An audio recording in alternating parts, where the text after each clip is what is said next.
if you can find somebody who's been around a while and who isn't selling on relationships, doesn't mean relationships aren't important, but you get people who've been in an industry a long time and they just get deals without actually having to go prospect and sell.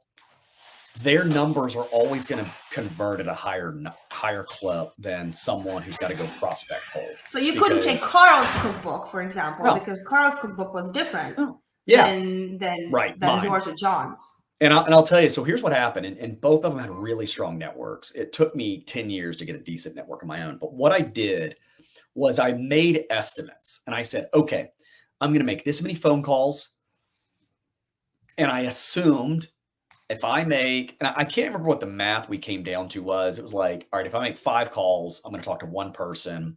Of every 5 people I'm going to talk to, I'm going to get 1 meeting. Of every 3 people I meet with, I'm going to close 1.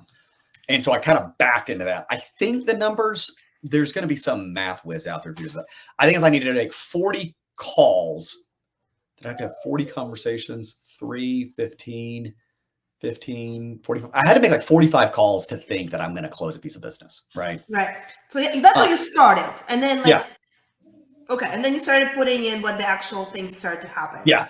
So here's what I did. After 2 years in the business, I looked up, and I'm not like a genius. I just looked at every piece of business I closed, and I looked at all my opportunities, even the ones I didn't close.